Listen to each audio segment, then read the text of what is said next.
আমরা চলে এসেছিলাম উজ্জ্বলদার বিরিয়ানিতে, কিন্তু উজ্জ্বলদার বিরিয়ানি বন্ধ। মিথ্যা কথা বললাম, তুই বললি। সবাই রাগারাগি করছে বললাম তুই এখন। তখন বলেছিলি আমি সন্ধ্যাবেলা সন্ধ্যাবেলা না, আমি এখন যে বেরোলি তুই কলেজ থেকে, আমি বললাম যে ডিবাপি যাবি না উজ্জ্বলদা যাবি, তুই নিজে বুকে বললি না উজ্জ্বলদা? না, তুই তো বললি উজ্জ্বলদার কাছে যাবো। আমি বললাম চল, ঠিক আছে আমার ভুল, চল। তোরই তো ভুল আছে। চল ট্রেনে চল, চল। ট্রেনে যাওয়া যাবে না ছোট রাস্তা। সত্যি খুবই খিদা পেয়েছে, আর যদি ওখানে বন্ধ হয়ে গেল কিনা দোকান, এবার আমাদের লাস্ট অপশন ডিবাপি আছে, যদি ওটাও বন্ধ হয়ে যায় তো আজকে মারামারি হয়ে যাবে। না খেয়ে ঘুমাবো তবুও ভালো, কিন্তু বিরিয়ানির দোকান যেতে হবে। কিছু বলতে চাও সুগন্ধ দাদা?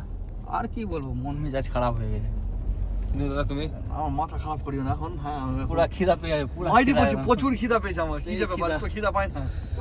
কারণ কি উজ্জ্বলদার বিরিয়ানির কথা উঠে গেছিল তো সবাইকে খিদা পেয়েছে। আব্বু তুমি কিছু বলতে চাও? আমার খেলো ভালো, না খেলো ভালো। তো আলাদা জগতেই থাকছে। ঠিক আছে, তো ভাইরা নাউট আমরা দিবাপিতে যাচ্ছি, যদি ওখানেও না পাই তো একজনের লাশ পড়ে যাবে মনে হয় এখানে, তো ও দেখা যাবে তারপরে কি হচ্ছে।